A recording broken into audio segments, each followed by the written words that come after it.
Right now, DJ Batil Wonder. Rino di tapo. Rino di tapo. Rino di tapo. Sarakadenga, you are my wife. Yo pan you, I go bet my life. You are my beautiful African type. Beautiful African type.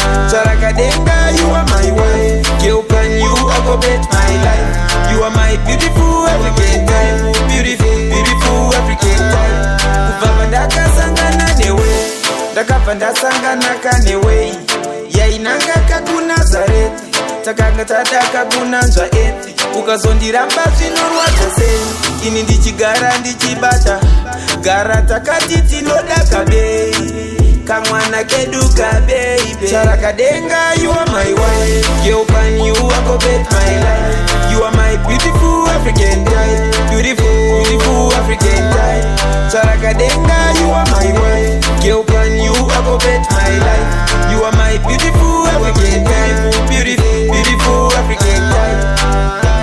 Paura nditenda faila, iwe my tailor. Uri young trailer, unoni maintainer. Ndipo kumplaina, ndiri ku-explainer. Ndiri kungo-explainer. So, kamwana kacho kanondita bro. Kakachiti nkungu dengu rinondita bro. Apa sita dinikapo. Matemu akame Sarakadenga, you are my wife. Yo pan you, I go bet my life. You are my beautiful African type. Beautiful African type. Sarakadenga, you are my wife. Yo pan you, I go bet my life. You are my beautiful African type. Beautiful African type. Kuvava ndakasangana newe, ndakabva ndasangana kanewe.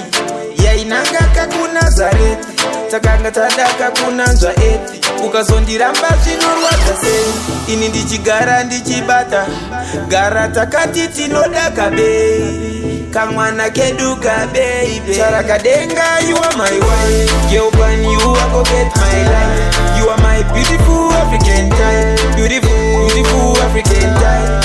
Sarakadenga, you are my wife. Yo pan you, I go bet my life.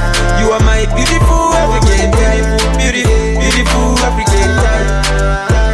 Paura nditenda faila, iwe my tailor. Uri young trailer, unoni maintainer. Ndipo kumplaina, ndiri ku-explainer.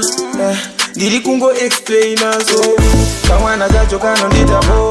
Kakachiti nkungu dengu rinondita bo. Apa sita dinikapo. Matemu akamedzwa isu titina bo.